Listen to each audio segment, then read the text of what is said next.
Bonjour et bienvenue à tous pour une nouvelle vidéo. Aujourd'hui, vidéo analyse sur Gnabry. Comme d'habitude, la vidéo sera découpée en 3 parties. La première partie de la vidéo sera consacrée à Kylian Gnabry. La deuxième partie de la vidéo sera consacrée à un récap de sa saison dernière. Dans la troisième partie, je vous parlerai de son début de saison et ses prochains matchs. Et enfin, dans ma quatrième partie, je vous parlerai de mes attentes sur cette saison et ses axes de progression. Avant de passer à la vidéo, n'hésitez pas à aller voir ma dernière vidéo sur mes pronostics pour la Ligue des Champions. N'hésitez pas aussi à liker et à vous abonner comme d'habitude, ça fait plaisir. Et maintenant, place à la vidéo.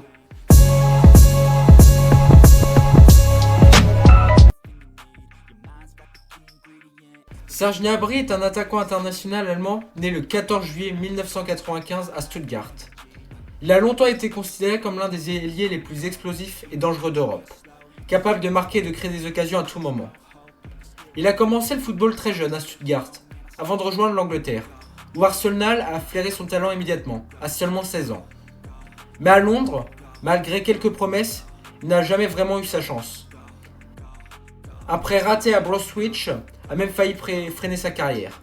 Pourtant, Gnabry a prouvé qu'il avait un mental d'acier. Il décide de rentrer en Allemagne et rejoint le Werder Bremen en 2016. Là, il explose totalement, avec 11 buts en Bundesliga dès sa première saison. Ses performances attirent immédiatement l'œil du Bayern Munich, qui le recrute puis le prête immédiatement au Hoffenheim pour qu'il continue sa progression. C'est à partir de là que sa carrière décolle vraiment.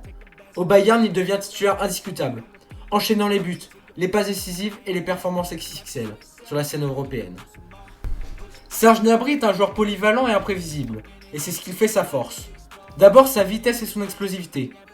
Redoutable dans ses accélérations et ses changements de rythme, il est capable d'éliminer un adversaire sur un simple crochet. Il a aussi une finition clinique. Gnabry n'est pas seulement un ailier qui déborde et centre, il est aussi un buteur. Il peut marquer de loin, dans la surface, et se placer au bon endroit au bon moment. Il a aussi une grosse polyvalence offensive. Il peut jouer sur les deux ailes, mais aussi en numéro 10, et même en soutien d'attaquant. Il a aussi une grosse intelligence de jeu. Il sait se placer entre les lignes et combiner rapidement avec ses coéquipiers. Et enfin, c'est un ailier puissant. Même s'il ne mesure que 1m76, il a une excellente protection de balle et tient bien le ballon dans les duels. Depuis son arrivée au Bayern, Gnabry a accumulé les trophées.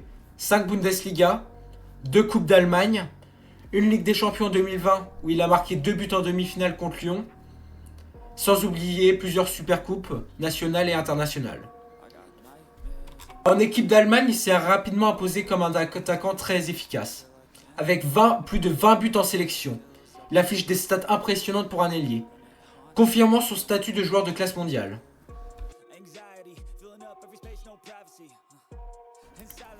La saison dernière de Serge Gnabry au Bayern Munich a laissé un goût assez mitigé, presque frustrant. Sur le papier, ses statistiques ne sont pas catastrophiques. 7 buts et 3 passes en Bundesliga en un peu plus de 1200 minutes jouées, ça reste correct pour un joueur de rotation.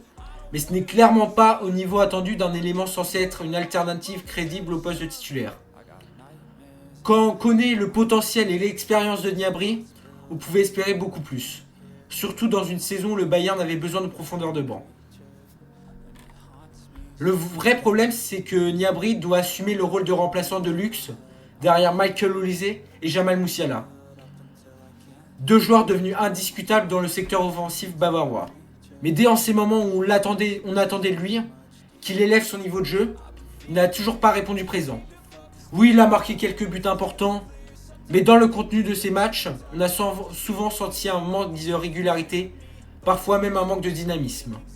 Beaucoup de supporters du Bayern ont eu l'impression qu'il n'avait plus totalement la tête concentrée au football. Certains ont même pointé du doigt son état physique, estimant qu'il paraissait à la limite du surpoids, et à plusieurs reprises. Ce qui a évidemment relancé les critiques sur son hygiène de vie et son professionnalisme. Ce sentiment d'un joueur moins impliqué a nourri une vraie frustration chez les fans et les supporters. Les appels à son départ se sont multipliés, au même titre que pour Leroy Sané, jugé lui aussi trop irrégulier ces dernières années. Pourtant, le Bayern a finalement décidé de conserver Gnabry. Et ça pour plusieurs raisons. La première est assez évidente. La blessure de Musiala a privé l'effectif d'un de ses éléments clés. Et sans un vrai remplaçant de ce profil, le club ne pouvait pas se permettre de se séparer de Gnabry.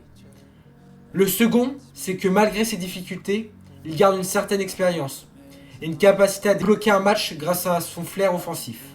Un atout que le Bayern ne voulait pas totalement perdre. En clair, la saison 24-25 de Serge Gnabry peut être qualifiée de moyenne. Ni catastrophique, ni exceptionnelle, ses chiffres sont honorables. Mais son rendement global a été trop en dents de scie pour convaincre. Ce qui ressort surtout, c'est que le Bayern attend beaucoup plus d'un joueur censé être un cadre et qui a déjà prouvé par le passé qu'il pouvait être un élément clé dans l'équipe. Pour lui, cette nouvelle saison sera un véritable test de caractère. Il devra montrer qu'il a encore l'envie, la discipline et la régularité pour s'imposer au très haut niveau. Et surtout, prouver qu'il n'est pas en train de régresser. Car à 30 ans, c'est probablement l'un de ses derniers grands défis au Bayern Munich.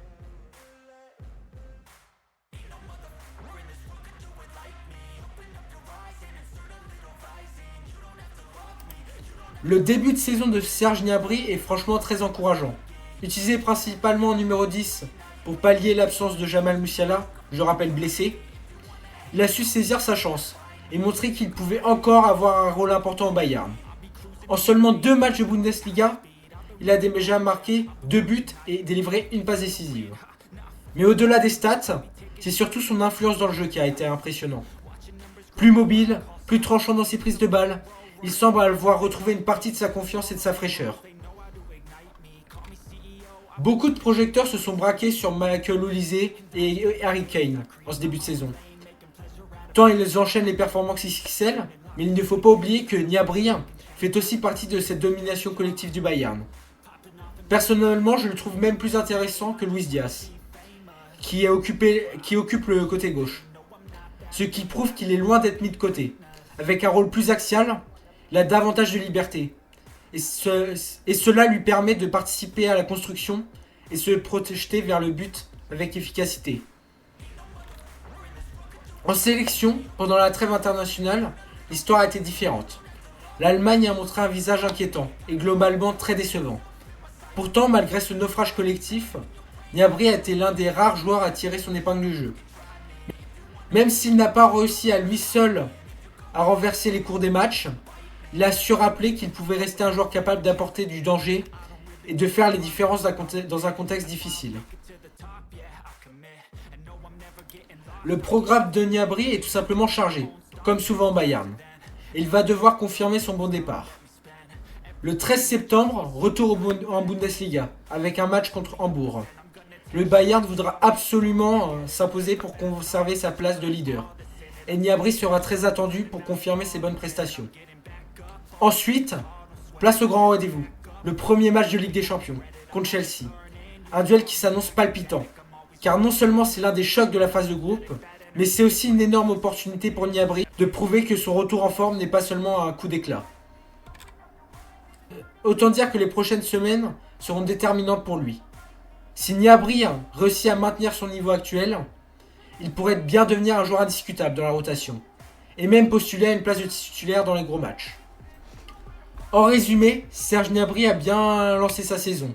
Repositionné en numéro 10, il est déjà décisif, avec 2 buts et une passe D, tout en montrant un vrai retour en forme dans le jeu. Même si la trêve internationale avec l'Allemagne a été compliquée, il a su tirer son épingle du jeu.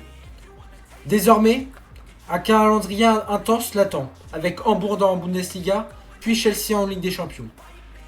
L'occasion parfaite pour confirmer son renouveau et rappeler qu'il reste un joueur clé pour le Bayern Munich.